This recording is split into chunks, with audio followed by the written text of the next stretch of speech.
homme de médias, homme politique, aujourd'hui, il est originaire du Sud Cameroun. Nous recevons aujourd'hui un crack de l'information. Dans le ring, nous recevons Sam Séverin Ango. Sam Séverin Ango, bonjour et bienvenue dans le ring. Merci, bonjour et à vos téléspectateurs de Vouri TV. C'est un plaisir de vous recevoir ici. Vous n'êtes pas n'importe qui, je préfère le dire ainsi. Maintenant, je vous pose très vite la première question, mais je pars d'une anecdote. Vous êtes l'une des premières personnalités qui aviez prédit la débâcle des Lions indomptables à la dernière Coupe du Monde. Selon vous, qu'est-ce qui ne va pas avec l'Africa Foot? Bon, disons que ce n'était pas directement la débâcle de l'équipe du Cameroun hein, que j'avais vu venir, mais c'était davantage un tout petit peu la déconfiture au niveau de l'équipe en place à la fédération. J'étais à peu près convaincu hein, à 80% que le football a basculé entre des mains inexpertes et qui ne pouvaient pas nous garantir des lendemains meilleurs. Et je pense qu'aujourd'hui, beaucoup de gens, par la suite, qui ne me croyaient pas, ont finalement été convaincus de cela. Ce n'était pas une prédiction en réalité pour faire du mal à tel ou tel clan, mais davantage sur la base d'un ensemble d'éléments en ma possession, puisant sur le vécu autour de cette sélection-là, ou bien du football en général. Je pensais qu'on n'avait pas su trouver la bonne solution. Et aujourd'hui, regardez dans quel état est-ce que ce football dont on disait qu'il allait connaître son âge d'or se retrouve finalement. On a bien le sentiment qu'on est en net recul par rapport aux espoirs qui étaient placés en cette équipe-là sur la seule base du postulat selon lequel on a à la tête de l'instance un grand monsieur qui a été grand sur les terrains. Or, il ne s'agissait pas de cela. D'avoir été un bon footballeur ne vous garantissait pas forcément une bonne gestion de la chose footballistique, en réalité, en tant que manager, en fait. Bien sûr, mais sauf que l'école aux écoliers, avait dit quelqu'un, le président de la République, et la politique aux politiciens. Aujourd'hui, le football aux footballeurs. Puisqu'il y a quelques années, nous avions eu à la tête de la fédération, il y a Mohamed, qui aujourd'hui est en prison. Tombia Rocco, on a fini avec Njoya, et aujourd'hui c'est quand même Samuel Eto'o qui a porté l'Afrique dans les plus hautes cimes. Qu'est-ce qui ne va vraiment pas? Oui, quand on dit le football au footballeur, c'est un vieux concept que j'ai pratiqué d'ailleurs à l'époque, parce que vous ne le savez peut-être pas, j'ai été le tout premier directeur de la communication de l'association des footballeurs camerounais, donc qui est devenu par la suite le SINAFOC, syndicat national des footballeurs du Cameroun, donc de feu David Mayebi.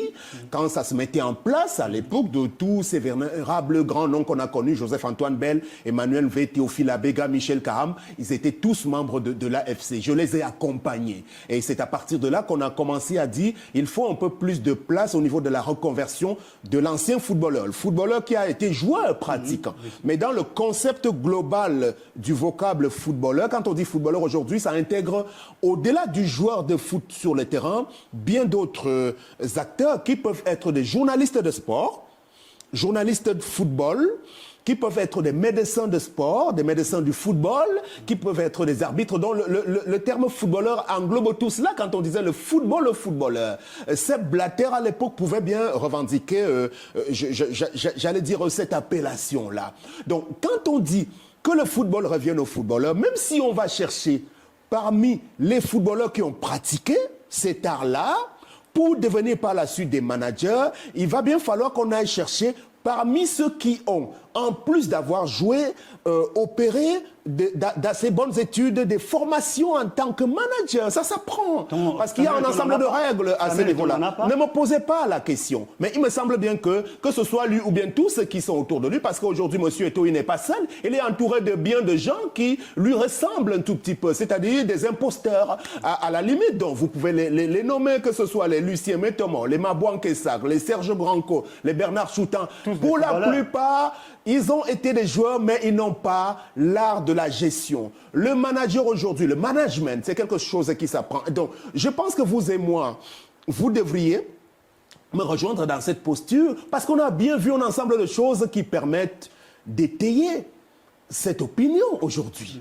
Parce que des décisions ont été prises de manière complètement alambiquée. On a procédé à la rupture des contrats de façon complètement abusive, ce qui a coûté et qui va coûter au football camerounais de payer un lourd tribut. Quand on choisit de rompre le contrat avec l'ancien sélectionneur, M. Conceição, vous voyez ce que ça nous coûte. Quand on choisit de rompre le contrat avec l'ancien équipementier du coq sportif, vous voyez ce que ça nous coûte en termes même de gestion de notre image aujourd'hui. Parce que, alors, quand on choisit maintenant d'aller nous ramener un autre équipementier, un autre sponsor équipementier, on ne nous dit pas sur la base de quoi ce contrat a été ficelé. Parce que les bonnes règles en matière de gestion, en matière de management du sport de haut niveau, vous imposent également de rendre compte. Vous avez obligation de reddition de comptes parce que le football, c'est la chose publique en réalité. Ceux qui sont aux commandes de la Fédération camerounaise de football oublient très souvent qu'il s'agit d'une mission de service public. C'est-à-dire que l'État camerounais leur a concédé une partie de sa mission. Donc, ce sont des fonds quasiment publics également qui sont manipulés à ce niveau-là aujourd'hui. Donc, bien des décisions ont été prises à l'emporte-pièce, en violation flagrante même des règles qui rythment, qui gouvernent le fonctionnement d'une instance comme la Fédération de football. Et beaucoup de gens, parmi ceux qui sont partis, ont eu à les dénoncer. Le cas de Guibaï Gatama, par exemple, dont vous vous rappelez qu'il n'était pas en harmonie par rapport à la manière avec laquelle les choses étaient gérées. Mais aujourd'hui, fatalement, vous savez, on est dans un pays où, bon, par instinct de survie, les gens sont obligés de suivre ce qui est fait, même si c'est fait de façon antinomique complètement, mais personne ne voudrait respecter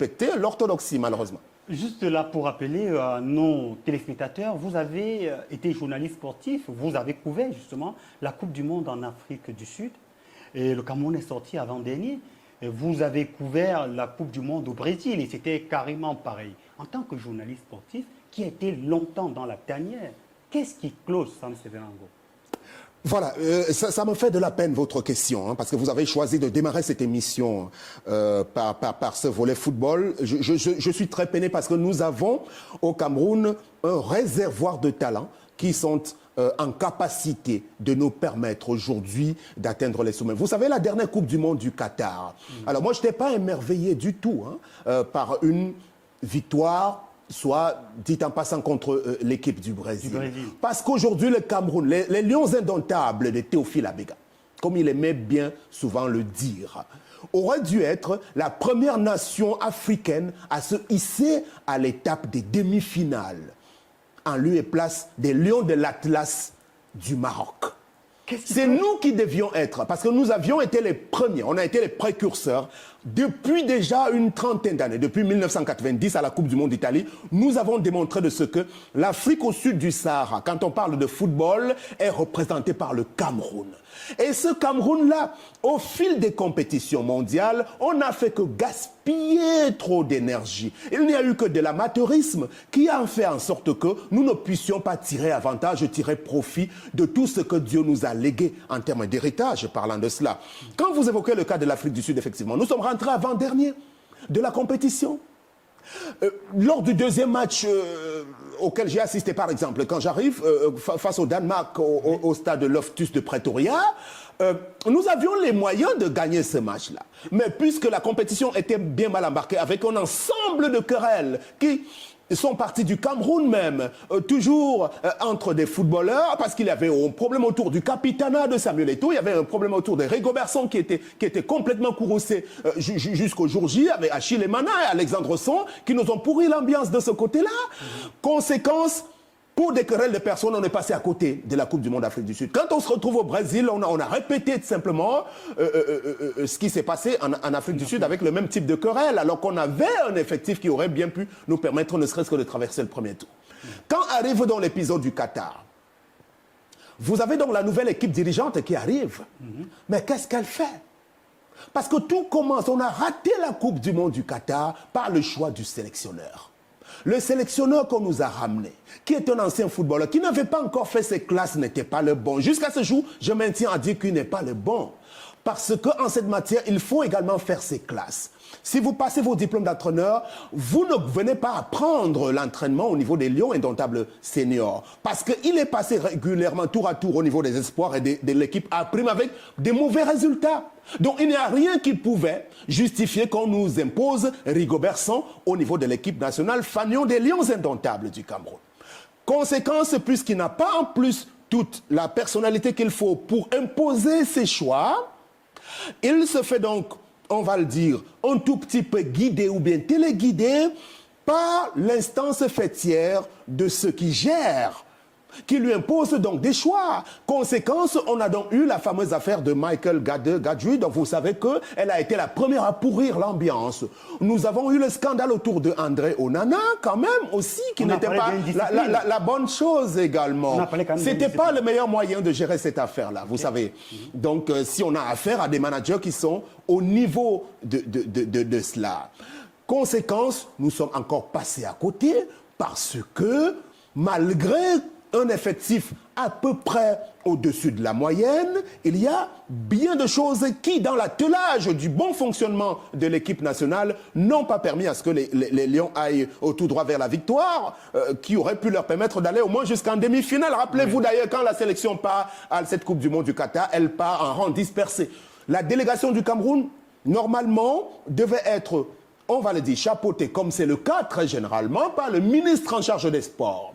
Or, entre lui et le président de la fédération, quelques jours avant, vous savez qu'ils se regardaient en chien de faïence. Ils n'ont pas habité le même hôtel là-bas. Tout était géré et contrôlé par le président de la fédération qui dictait sa loi. En réalité, au niveau des plus hautes instances du pays, ils n'avaient pas véritablement un contrôle direct au niveau du fonctionnement de la fédération autour de cette participation à la Coupe du Monde. Donc, on n'a jamais su trouver la bonne formule. C'est pour cela que je regrette. En réalité, la gestion de notre football aujourd'hui est un peu à l'image du pays tout entier, fatalement, il faut bien se le dire. Parce qu'aujourd'hui, au Cameroun, on a le sentiment qu'on n'a plus un pilote dans l'avion. Le président Biya a fait ce qu'il a pu. Aujourd'hui, il est fatigué. Donc, il ne contrôle plus des pans entiers de cette République aujourd'hui. Et vous savez que le Cameroun, aujourd'hui, en réalité, c'est un pays de football. Et les gens qui veulent diriger le pays plus tard veulent diriger également le football. Et malheureusement, ils ne prennent pas les bonnes orientations pour que ce football-là puisse sortir de l'ornière. OK. Il y a eu le cas, nous allons en parler, de Modeste Mbami. Et la FECAFOOT a attendu quand même plusieurs jours pour adresser, en fait, pour faire une banderole en mémoire de ce très grand joueur qui a quand même gagné les Jeux Olympiques. Ça, c'est le premier point. Et quand on vous entend parler, c'est comme si vous avez un problème particulier avec Samuel Eto'o. Sam Sévérin Ango, dites-nous, qu'est-ce qu'il faut justement pour que notre pays, grande nation, vous l'aviez dit à plusieurs reprises, la plus grande nation en 90, vous avez même cité Roger Mila comme le meilleur joueur camerounais et africain. Qu'est-ce qu'il faut pour que le football camerounais retrouve ses lettres de noblesse? Alors, ce qui me dérange souvent, très souvent dans les interviews, maintenant, vous me faites passer comme quelqu'un qui a un problème. C'est vous qui posez le sujet sur la table. Quand moi, je vous réponds avec les termes qui sont les miens parce que je ne pratique pas de langue de bois, vous me présentez comme quelqu'un qui en veut spécialement à un tel. Il ne s'agit pas de ça. Je voudrais quand même que de temps en temps, parce que j'ai commencé par la chronique de sport également, dans mon parcours journalistique, moi, j'avais toujours cet art de dire la vérité. Vous également commencez par souvent reconnaître les choses et de les dire, de les assumer vous-même. C'est-à-dire vous-même, journaliste, parce qu'il ne faut pas s'en cacher également. On ne va pas dire que le journaliste, c'est forcément la neutralité. Non, ça n'existe pas en réalité. On est presque tous engagés. Donc un journaliste, fût-il journaliste de sport, a la latitude d'avoir son opinion à donner, surtout dans un contexte où les choses sont complètement tordues. Donc, j'attends de vous également que vous puissiez reconnaître vous-même que les choses sont mal embarquées dans la gestion de notre football par rapport aux acteurs qui sont aux commandes aujourd'hui, au lieu de me faire porter le chapeau véritablement. Quand vous évoquez le cas de Modeste Mbami, vous faites bien de le remarquer. Vous voyez bien que nous sommes là dans un cas de déni de compétences ou alors une absence de reconnaissance qui est scandaleuse quand même. Parce que vous évoquez seulement les Jeux Olympiques. Mais Modeste Mbami appartient de sa génération à la catégorie de ceux qui ont été des vrais champions, qui ont su porter les couleurs du Cameroun dans des plus grands clubs en hexagone. Quand vous avez joué à Marseille, quand vous avez joué à Paris Saint-Germain de l'époque, je pense que vous méritez beaucoup de respect, finalement. Moi, j'étais à la Coupe des Confédérations FIFA France 2003 en France. Il faisait partie de ce groupe-là aussi, avec Eric Ndjemba, avec d'autres noms comme Faleminga Samnana, il y avait Valérie Mézag et bien d'autres révélations aussi dans ce groupe. Et à la suite de ça, rappelez-vous de la chanson de Awilo Longomba qui chante Mbami Modeste Ndjemba, ça c'est des véritables. C'était après la Coupe des Confédérations. Oui. C'était un grand monsieur. Oui. Mais vous savez, le problème avec Mbami, qui peut être également le problème avec Joseph-Antoine Bell, qui peut être le problème avec un cas comme Sam Séverin Ango, c'est que nous sommes des gens qui avons du caractère. Donc on n'aime pas les gens qui ont du caractère. Et il n'a jamais eu le temps de le signifier à l'époque. Donc lui, il ne se laissait pas compter en réalité. C'est ça aujourd'hui. Et sans vergogne, vous voyez, comment est-ce qu'on le lui rend? La FECAFOOT du temps de Seydou Njoya avait choisi de le désigner comme membre de l'encadrement d'une équipe de football sans le consulter et il avait eu à le dénoncer. Est-ce que c'est pour cela que la FECAFOOT de Samuel Eto'o ne peut pas arriver aujourd'hui et choisir de lui rendre un véritable hommage? Digne de ce nom, vous me parlez d'une banderole, qu'est-ce que ça veut dire? C'est la fédération de football qui aurait dû porter entièrement les obsèques de Modeste Mbami. Je dis entièrement, complètement. Avec le ministère même en charge des sports au Cameroun. C'est ça la vérité. Aujourd'hui, en réalité, nous sommes dans une société où on a perdu les valeurs. Le Cameroun ne sait pas généralement célébrer ses héros, hein. Parce que avec l'actualité qui est à court en ce moment, j'ai lu un joli commentaire d'un observateur qui faisait remarquer que il y a eu le décès de tout un ministre de la République également. Je crois quelque temps avant également le décès de notre ami et confrère. Et le ministre Gabriel Dododoke, qui était ministre plein titulaire dans le gouvernement. On ne voit pas jusqu'ici, jusqu'au moment où nous tournons cette émission, même une reconnaissance des plus hautes autorités de l'État. Donc nous avons ce problème aujourd'hui avec nos héros. Pour arriver à être reconnu, peut-être qu'il faut avoir appartenu à un cercle, on ne sait pas ce qui se passe. Donc moi je regrette qu'effectivement la FECAFOOT de Samuel Eto'o n'ait pas choisi de rendre l'hommage qu'il méritait à Modeste Mbami. Mais ce n'est pas un souci, vous savez, on sait très souvent reconnaître les gens qui ont servi le pays, même s'il ne bénéficie pas d'obsèques officielles, mais il me semble qu'on n'oubliera pas ce qu'il aura été au-delà de ces Jeux Olympiques, parce que je dois bien insister qu'en 2000, effectivement, il a été celui qui nous aura permis quand même de traverser la barrière qui nous a permis finalement de ramener le trophée. Comment faire pour mettre le football camerounais sur les rails? Vous avez été et vous êtes toujours un acteur de premier plan, journaliste sportif de haut niveau. Quel est le conseil que vous pouvez donner aujourd'hui aux dirigeants de la FECAFOOT? Parce qu'on sort déjà de ce chapitre. Oui, moi je n'ai pas vraiment de conseil à donner. Ils n'ont qu'à savoir choisir les bonnes personnes. D'abord, on va donner le conseil à qui finalement? Sortir le football camerounais de sa léthargie, on s'adresse à qui? Dites-moi.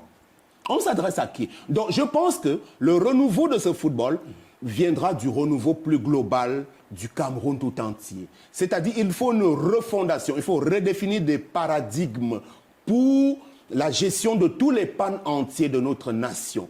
Et le football est partie prenante. Donc il va falloir, on va dire, dessiner un nouveau Cameroun, un nouvel idéal, avec, on va dire, des objectifs novateurs. Je vois par exemple l'avènement d'un football où il y aurait à sa tête, au niveau de la gestion des hommes, des gens qui sont vraiment habités par quelque chose de très très grand, qui ne viendraient pas en réalité se soucier de leur propre image, qui vont d'abord songer à valoriser l'image plus globale de l'institution, de l'instance FECAFOOT et de tout le football en général. Parce qu'aujourd'hui, la FECAFOOT actuelle n'a pas un plan de route, justement. Preuve de ce qu'il y a une absence de clairvoyance. Ils n'ont pas de vision d'ensemble, en réalité. C'est ça qui leur fait défaut. Or, si vous amenez un homme ou bien une équipe de personnes qui ont une vision, la première chose à faire sera de définir les premières actions qui pourraient être la mise en place d'une direction technique nationale. J'insiste généralement sur ce cas. C'est la politique technique nationale du football qui permet de savoir où on va. Il n'y en a pas pour l'instant. La DTN, que ce soit pendant les équipes antérieures à l'équipe actuelle, que jusqu'à ce jour, n'a pas revêtu tous les contours d'une véritable DTN qui donne le cap. On part d'où, on va où. Des catégories les plus inférieures qui commencent par les poussins, jusqu'aux minimes, en passant par les cadets, les moins de 17 ans, les moins de 19 ans, les moins de 21 ans, les moins de 23 ans, jusqu'aux seniors. Étape par étape, on définit la formation comment. Tout part de là, en fait, aujourd'hui.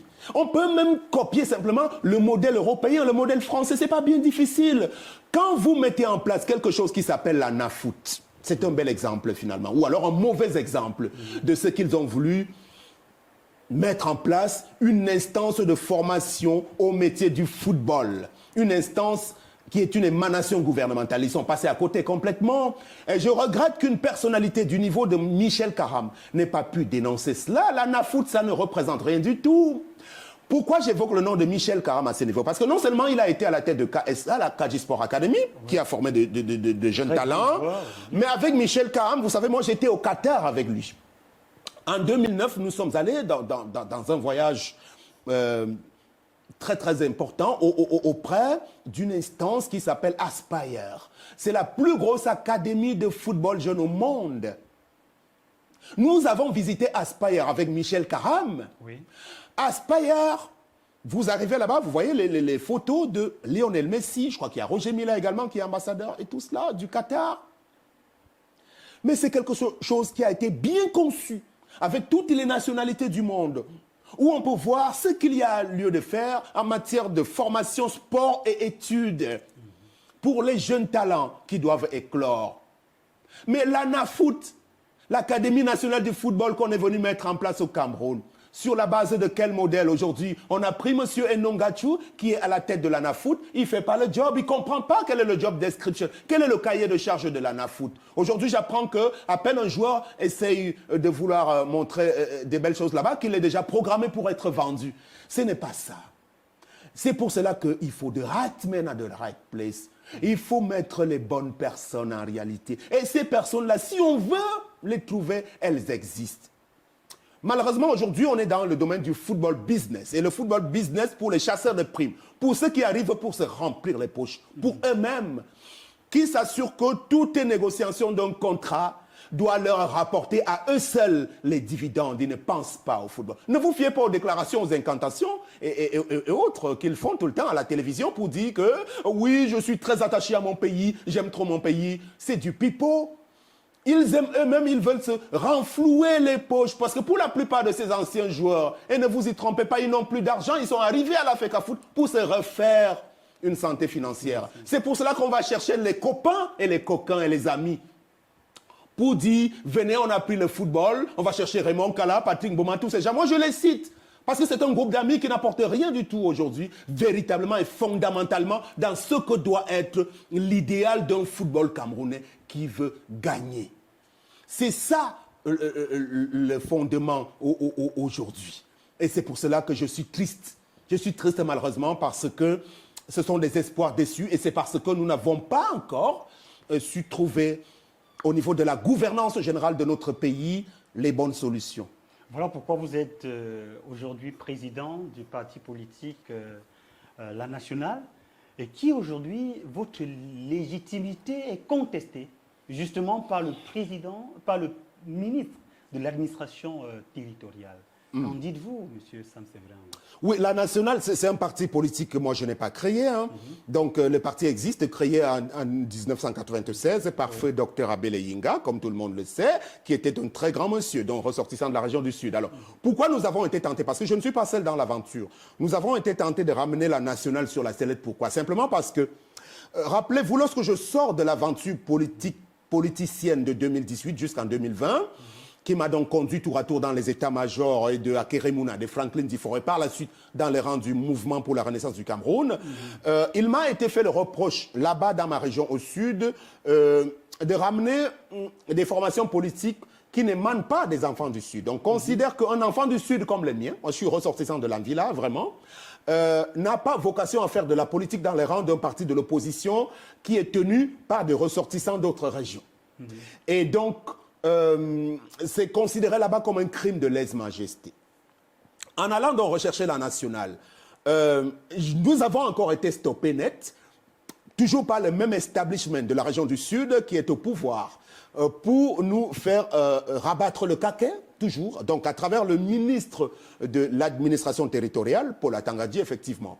Il nous a donc été rappelé que nous n'avons pas respecté tous les cheminements qui devaient nous permettre d'hériter de la présidence de ce parti, parce qu'il y a un ensemble de choses qui devaient être faites. Mais ces choses-là, nous les avons faites en réalité. Donc, je pense que c'était un mauvais prétexte tout trouvé pour dire que nous n'avons pas fait le boulot. On a fait ce qu'il y avait à faire, c'est-à-dire que nous avons informé l'administration avant de tenir la rencontre de la rentrée politique. C'était même pas nous, c'était déjà ceux qui étaient de cette équipe politique-là à l'époque qui l'ont fait.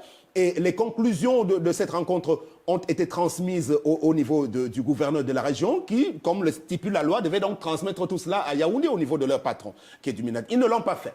Au niveau de la région du Sud, nous sommes allés plusieurs fois le leur rappeler. Et par la suite, lorsque le ministre sort le communiqué nous interdisant d'activité, nous nous sommes rapprochés de ces services à Yaoundé également. Nous avons travaillé abondamment avec la sous-direction chargée des affaires politiques et administratives au MINAD.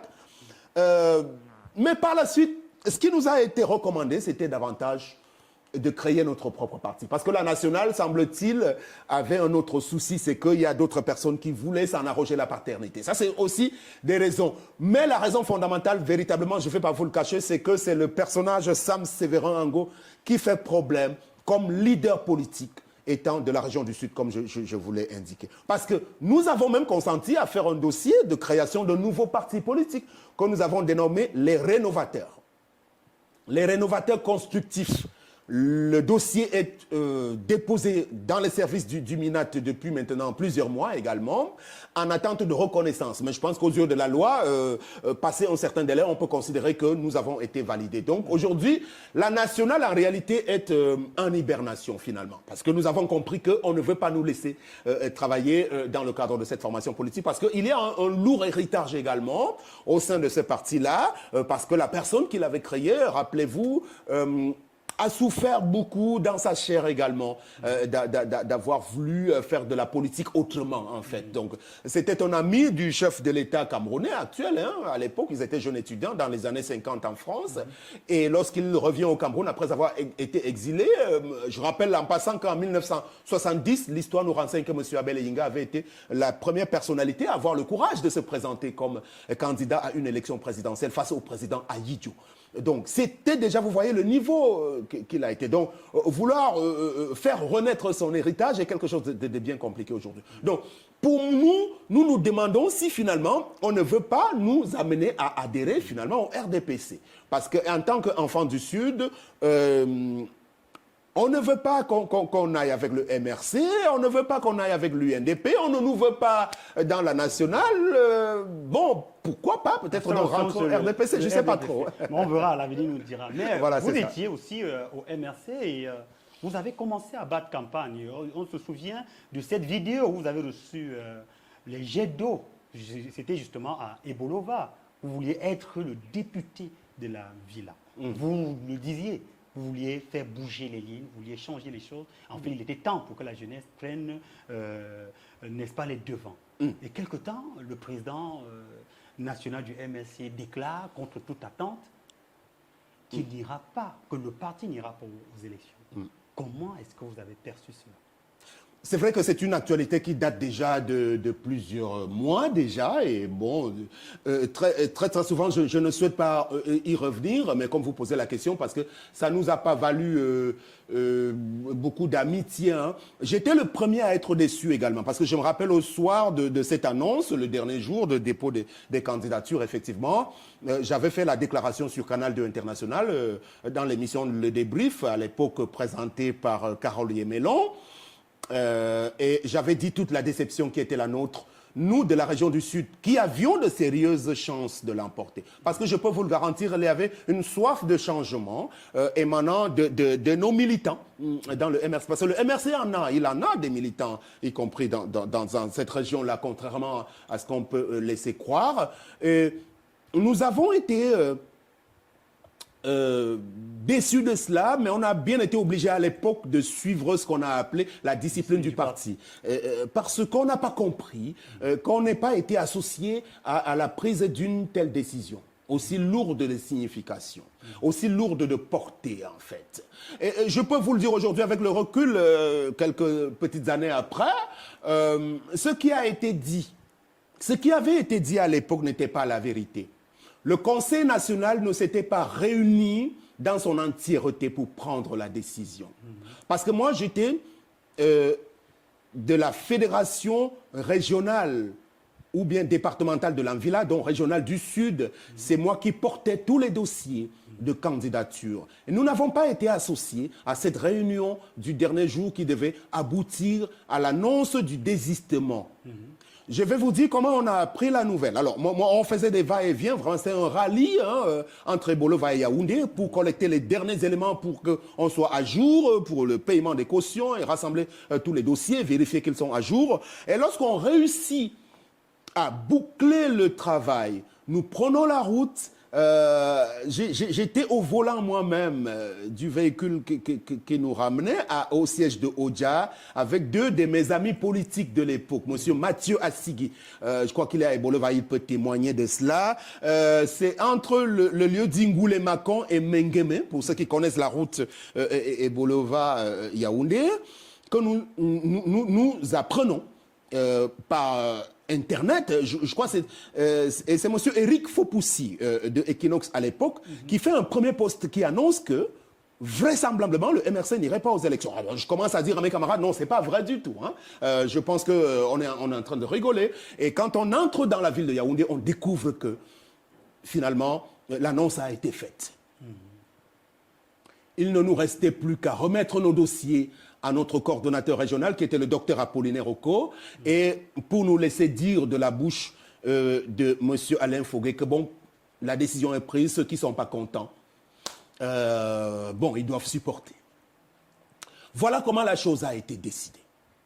Et aujourd'hui, même si nous avons été obligés de reconnaître que finalement la décision de la direction du parti était la bonne, mais vous le savez, nous étions nombreux à ne pas cacher notre désaffection.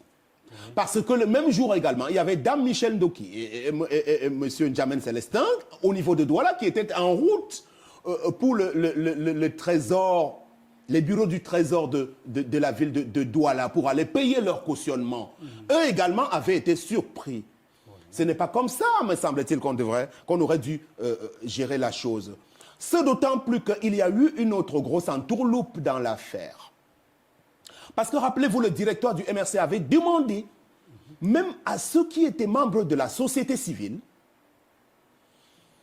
de rentrer dans les rangs du MRC, de se faire porter par le MRC pour aller à ces élections. C'était dans le cas du professeur Pierre Alaka Alaka, qui était candidat à la députation de Vouri-Est, ici à Douala. Pierre Alaka Alaka n'était pas militant du MRC. Donc, vous lui demandez d'apporter son dossier, le MRC va l'accompagner aux élections. Au dernier moment, vous dites, vous ne partez plus. Vous devez quand même pouvoir l'en informer 2 ou 3 jours avant pour qu'il puisse voir s'il peut faire son dossier pour le compte de notre parti politique. Parce que lui n'est pas obligé de subir la dictature de votre parti. Est-ce que vous voyez un peu la chose? Donc, à ce niveau, je pense qu'on a raté une très belle occasion de rentrer dans l'histoire. Et moi, je ne cesse de le rappeler, il sera difficile à ce parti-là de retrouver tout l'engouement qu'il y avait à l'époque en 2020, parce que rappelez-vous, il y avait que le parti bénéficiait d'une belle notoriété avec la sortie de prison de la plupart des hauts cadres qui avaient été embastillés. Et donc, il y avait un vent nouveau, mouvement de sympathie. Je me rappelle même au niveau de Yaoundé 4, il y avait la ferveur. Et aujourd'hui, beaucoup de gens sont émoussés. On a beau vous dire oui, finalement, de nouvelles personnes arrivent tous les jours, mais attention, je pense que ça ne sera jamais la même chose. Même au niveau des diasporas camerounaises aujourd'hui, je pense que beaucoup de gens ont baissé les bras. À Yaoundé 4, il y avait un monsieur qui s'appelait Thierry Biassi, très engagé, il était candidat aux élections là-bas. Il n'a pas pu être parce que parmi les figures qu'on présente très souvent aujourd'hui pour dire oui, vous êtes venu dans le MRC juste parce que vous aviez envie de vous faire une place au soleil, on dit oui, monsieur Djamel, madame Doki, monsieur Ango, non. Il n'y avait pas que nous. Je pense que M. Olivier Bibounissak aurait pu être un bon député. Je pense que même M. Bilo Aefa aurait bien pu être un bon maire de l'arrondissement de Yaoundé 2 à l'époque. Et ils avaient de sérieuses chances de l'emporter. Et aujourd'hui, à cause de cela, on a eu droit à des députés par défaut aujourd'hui à l'Assemblée nationale. Parce que non seulement le RDPC, pour le cas de la plupart des régions, a marché sur du velours, mais également d'autres formations politiques de la place, apparentées au RDPC, se sont retrouvées à l'Assemblée nationale. Conséquence, on a droit aujourd'hui, pour ne parler que du Parlement camerounais, à un Parlement monocolore. Donc, qui n'est pas en capacité d'impacter véritablement sur la bonne marche des affaires du pays. Or, avec la présence, même si le MRC n'avait pas la majorité, tout au moins, je vous assure, on aurait été en capacité quand même de faire bouger les lignes un peu comme je l'ai indiqué. Bouger les lignes. Ok, aujourd'hui, en tant que président d'un parti politique, regardons un peu la société camerounaise. Et regardons, puisque vous avez plusieurs casquettes, journaliste de sport, aujourd'hui, très grand journaliste, aujourd'hui, leader d'opinion, président d'un parti politique. Regardons la gestion des affaires de la société et surtout des journalistes. Il y a le cas Bibingota, le cas Ouazizi. Et il y a quelques jours, on a découvert en pleine putréfaction le cas, on dirait l'assassinat de Martinez Zogo. Comment vous percevez? Nous sommes finalement au Mexique pour dire que nous sommes en insécurité au Cameroun. Je pense que, je regarde droit à la caméra, nous n'avons plus de société du tout au Cameroun. On n'en a pas de société. Et là, je rejoins le point de vue de Mbombok Bengan, qui est un ancien collaborateur de Equinox, qui l'avait dit il y a quelque temps.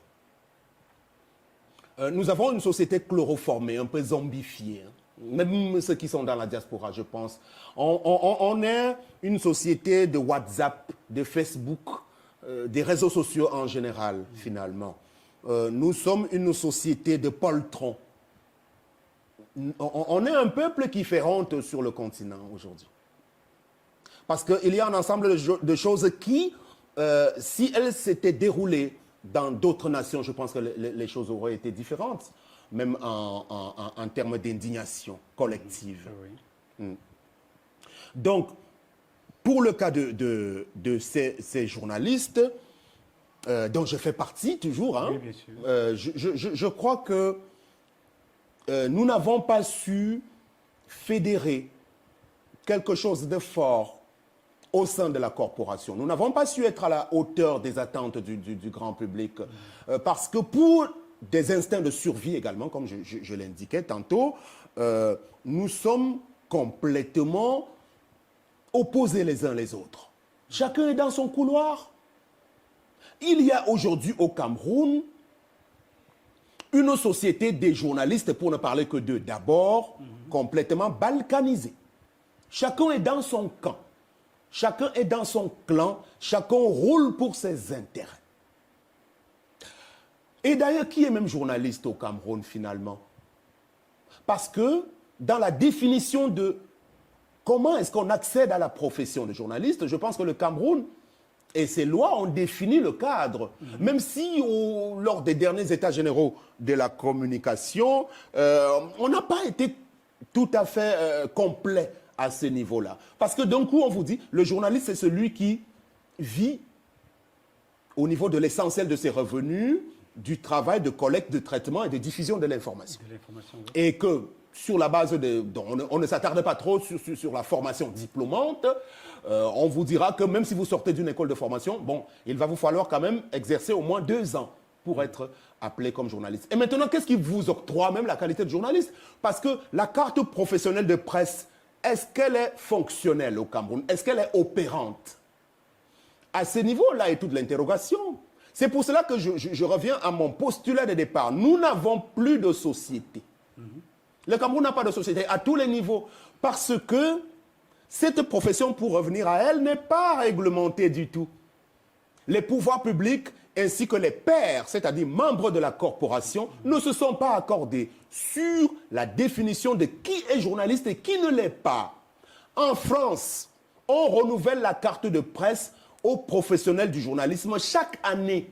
C'est chaque année, c'est-à-dire qu'on voudrait s'assurer que vous, à Wouri TV, vous continuez d'exercer le métier. Parce que parmi les conditions essentielles qui vous octroient le titre, il y a votre faculté à s'insérer dans une rédaction. Il faut être inséré dans une rédaction pour bénéficier de la carte professionnelle de presse, qui vous ouvre donc un ensemble d'avantages, y compris un ensemble de protections également, qui font que vous serez à l'abri de plusieurs choses. C'est vrai que les journalistes au Cameroun sont précarisés également, parce qu'aujourd'hui même la Côte d'Ivoire est très loin devant nous. Le journaliste camerounais, ce n'est pas le journaliste de TF1, à qui on peut dire que, bon, il y a une bombe qui vient de tomber en Afghanistan, on va déloger quelqu'un qui avait déjà son billet dans la compagnie Air France pour laisser rentrer des journalistes de TF1.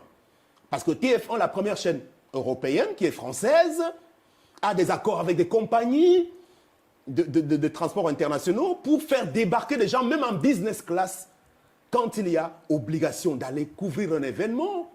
Nous ne sommes pas déjà au Cameroun, pas en capacité d'assurer les frais de reportage quotidiens dans la ville aux journalistes.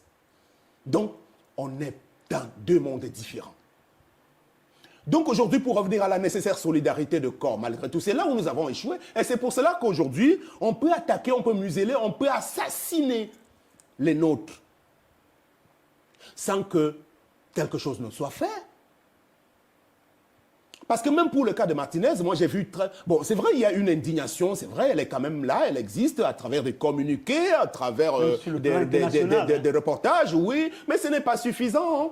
Ce n'est pas suffisant. Moi, je me serais attendu à bien plus grand que cela, effectivement. Donc, à ce niveau, comme je l'ai indiqué, on doit refonder la société camerounaise. La société camerounaise est aujourd'hui divisée complètement, également rongée par des discours de haine.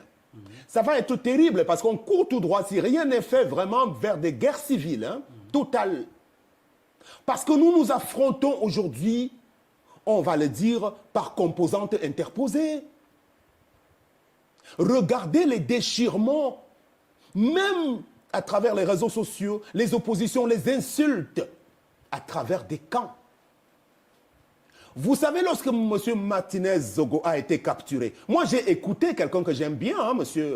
Valsero. Valsero a été de ceux qui ont commencé à dire que qu'on arrête Martinez ou pas, qu'on le découvre pas, ce n'est pas son problème. Donc quand il vient aujourd'hui brailler comme il le fait depuis quelque temps, il était content, à la limite même. Il ne s'est pas senti concerné par la disparition de Martinez. Je parle de Valsero. Oui, qui est exilé aujourd'hui. Le rappeur. Il n'était pas concerné. Je l'ai écouté qu'il aille revoir parce que je suis un des fidèles de sa clinique. Il l'a déclaré que ce n'est pas son problème, qu'on le retrouve ou qu'on ne le retrouve pas. Valsero a dit ça. Et beaucoup sont dans cet état d'esprit. Parce qu'il a indiqué que tant que Bibou Nissak et Alain Fogué, Awassou Mispa sont en prison, ce n'est pas son problème, on n'a qu'à arrêter à tuer tout le monde. C'est comme cela qu'on peut interpréter le point de vue de M. Valsero. Vous voyez le niveau d'antagonisme qui nous oppose aujourd'hui? Est-ce que vous savez que M. Mathieu Youbi, qui m'avait fait adhérer au MRC, aujourd'hui me traite de tous les noms d'oiseaux, Mathieu Youbi. Je crois que vous connaissez ce nom. Bien sûr. On se regarde en chien de faïence aujourd'hui. C'est chacun qui défend les intérêts de son village, de sa petite communauté, de sa petite corporation. Parce qu'en même temps, moi, je vais accuser toujours les pouvoirs publics. Je vais peut-être reprocher au chef de l'État de trop longtemps durer aux affaires. Parce que c'est ça la résultante. Parce que le pays n'est plus contrôlé. Le pays n'est plus contrôlé. Nous sommes dirigés aujourd'hui par l'entourage du président et qui en profite donc pour nous laisser abandonner. C'est ça la vérité. Donc s'il n'y a pas un vrai sursaut, aujourd'hui, le Cameroun est bien mal parti. Est-ce que vous n'avez pas peur de votre vie, Sam? Vous avez la dent dure. Est-ce que vous n'avez pas peur de votre vie? Et si vous n'en avez pas peur, quelle est votre protection? Certaines mauvaises langues, excusez-moi de le dire, je suis journaliste, disent que vous avez une protection dans la ferraille. Dites-nous la vérité. Est-ce que vous n'avez pas peur? Est-ce que vous n'avez pas une autoprotection?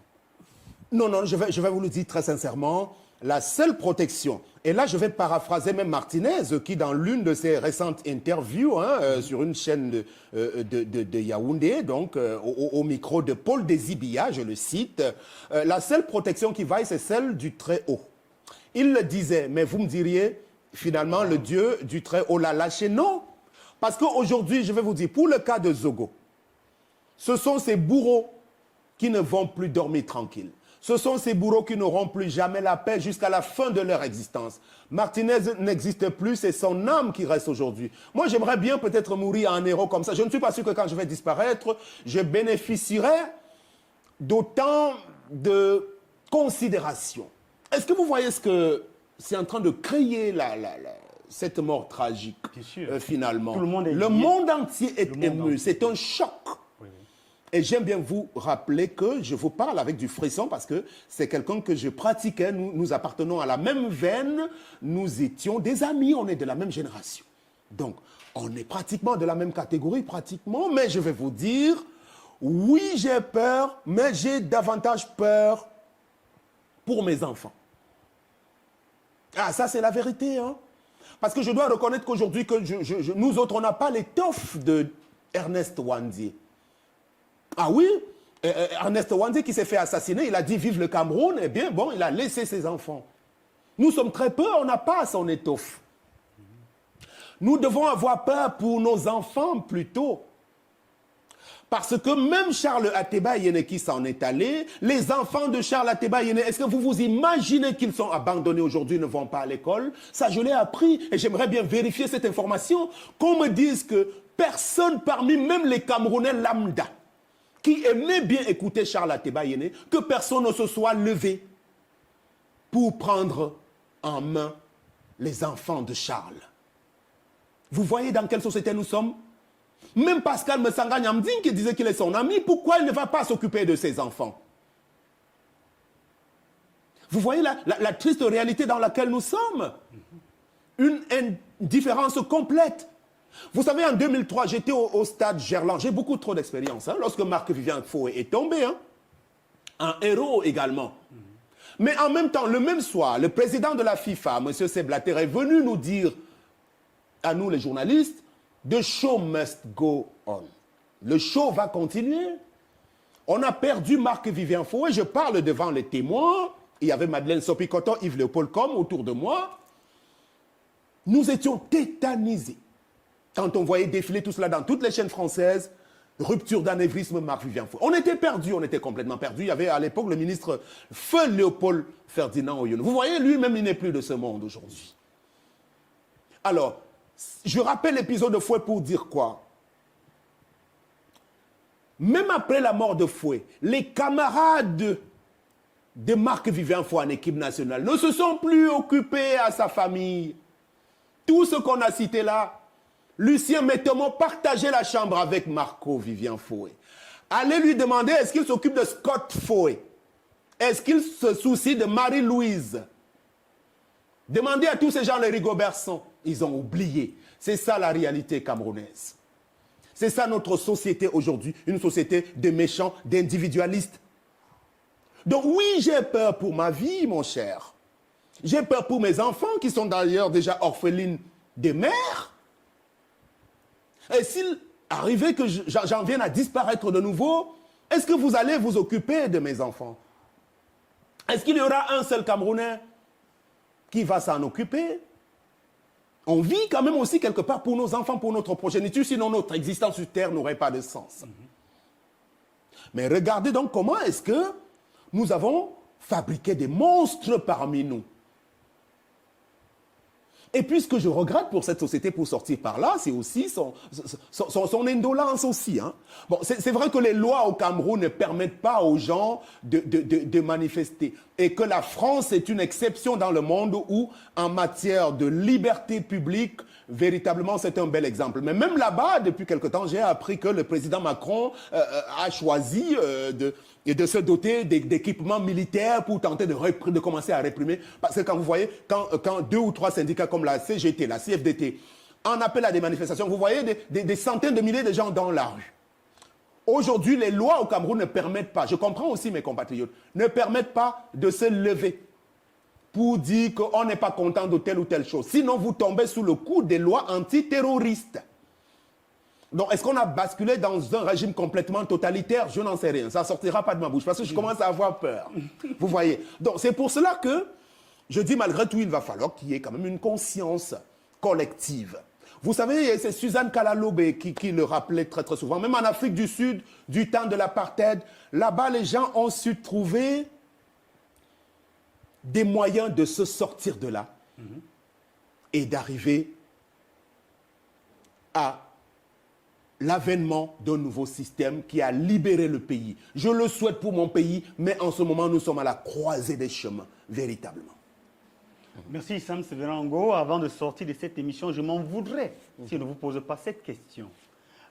Justement, quand vous décrivez de manière pathétique la triste réalité de notre pays, on a connu il y a quelque temps les décès. Hein. Il faut dire que 2022-2023 vient avec beaucoup de décès. Déné Diento est parti. Il y a eu des collectes de fonds. On a eu Zébéla, pour ne citer que cela. Mais essayons de faire la comparaison.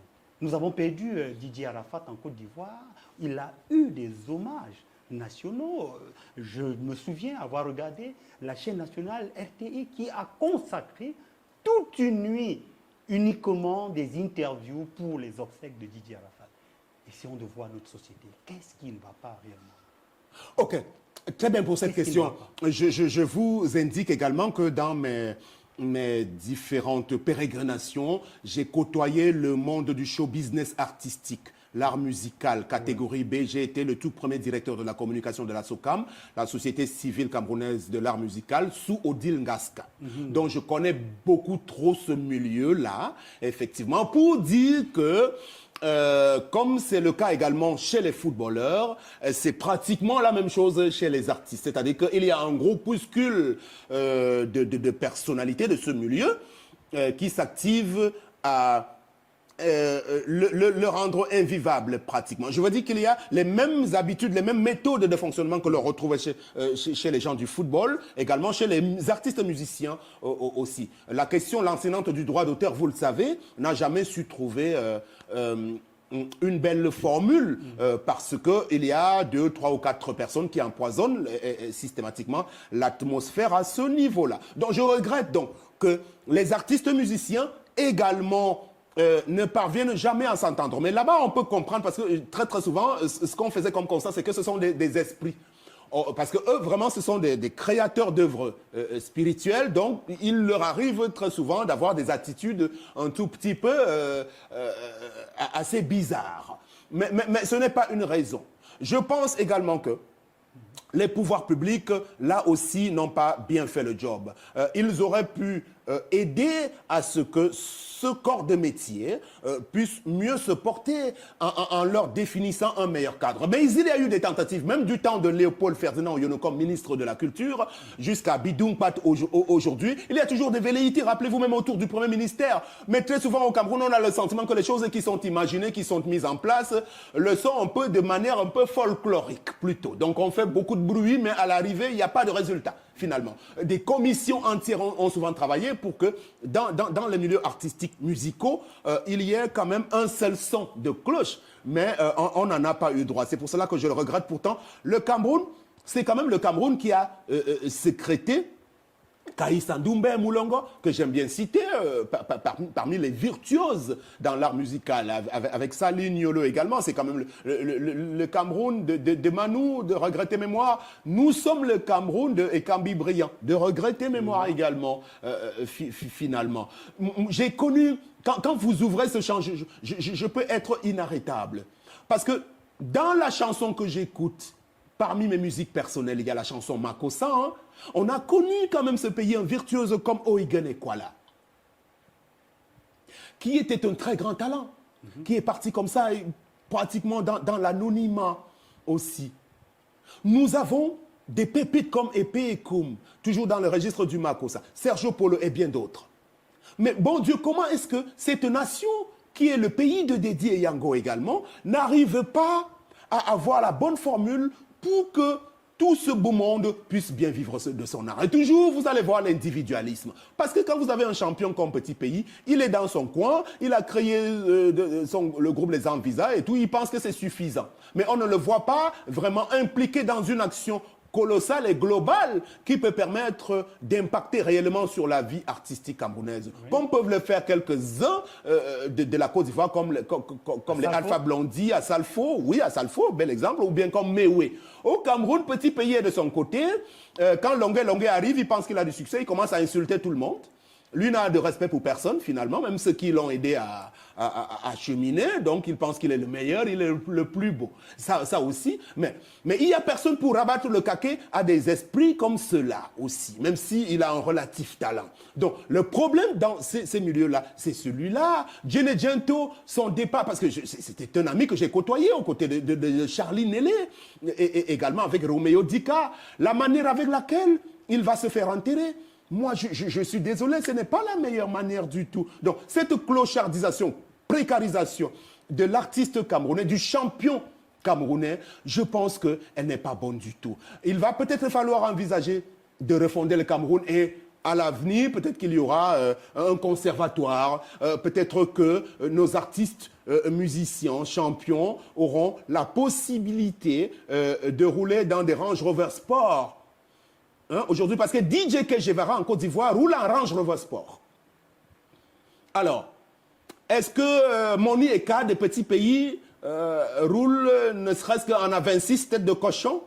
Je ne sais pas. Je ne suis pas très sûr.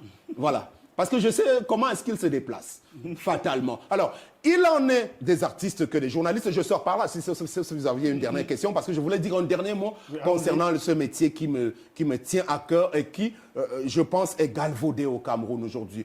Nous avons eu au Cameroun des meilleurs talents. Et moi, personnellement, je suis un grand talent camerounais dans la radio et la télévision.